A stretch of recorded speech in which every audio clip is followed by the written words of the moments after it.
తెలంగాణ పూల పండుగకు అంతా సిద్ధమైంది. ఇవాల్టి నుంచి రాష్ట్ర వ్యాప్తంగా బతుకమ్మ సంబరాలు మొదలవుతున్నాయి. ఊరూరా వేడుకల్లో పాల్గొనేందుకు మహిళలు రెడీ అయ్యారు. పెత్రామాస ఎంగిలి పూలతో మొదలై ఇక సద్దుల బతుకమ్మ సంబరం దాకా పల్లెలు, పట్టణాలు, నగరాల్లో సందడి నెలకొననుంది.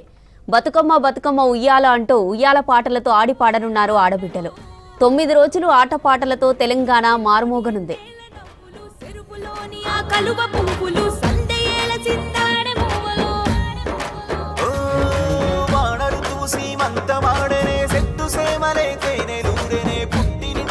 పట్టు కాంతులతో పాల పుంత దిగి నేలకొచ్చెనే గాలిల తాకి గంగ పొంగెనే గోపురాల అలరించి రాగమాల అరచేతులాట చూడా. తొలి రోజు వరంగల్ జిల్లాలోని 1000 స్తంభాల గుడిలో ఎంగిలి పూల బతుకమ్మతో సంబరాలు మొదలు కానున్నాయి. వేడుకలకు మంత్రులు కొండా సురేఖ, సీతక్క, జూపల్లి హాజరు కానున్నారు. అన్ని జిల్లాల్లో చారిత్రక ప్రదేశాలు, పుణ్యక్షేత్రాలు, వారసత్వ కట్టడాలు, పర్యాటక ప్రాంతాల్లో ఘనంగా బతుకమ్మ వేడుకలు నిర్వహించేందుకు కలెక్టర్ల ఆధ్వర్యంలో ప్రభుత్వం ఏర్పాట్లు పూర్తి చేసింది.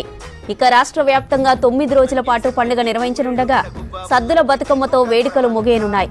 ఇప్పటికే స్కూళ్లు, కాలేజీలకు సెలవులు ప్రకటించడంతో పల్లెల్లో పండుగ సందడి ముందే మొదలైంది. ఇక దేశ విదేశాల్లోనూ బతుకమ్మ నిర్వహించేందుకు తెలంగాణ ఆడబిడ్డలు సిద్ధమయ్యారు.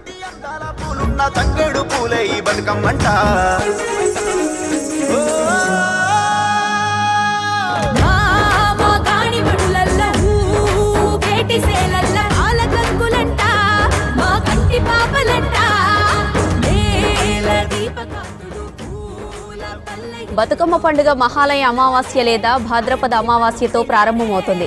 దీన్ని తెలంగాణలో పెత్రమాసగా పిలుస్తారు.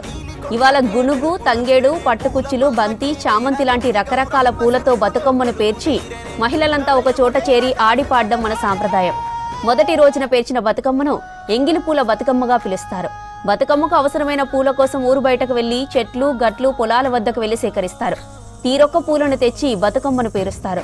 ఇందులో ఎక్కువగా తంగేడు పూలు, గునుగు, తామర పూలు, చామంతి, బంతి, సీత జడలు వాడతారు. బతుకమ్మ కోసం ముందు రోజు పూలు తెచ్చి నీళ్లు చల్లి ఉంచుతారు. పూలు నిద్ర చేస్తాయి కాబట్టి ఎంగిలి పూలంటారు. పితృపక్ష అమావాస్య రోజు చాలా మంది తమ పెద్దలను, పూర్వీకులను తలుచుకుంటూ తర్పణాలు ఇస్తుంటారు. ఆ రోజున భోజనం చేసిన తర్వాత బతుకమ్మ తయారు చేస్తారు కాబట్టి ఎంగిలి పడ్డం అంటారు.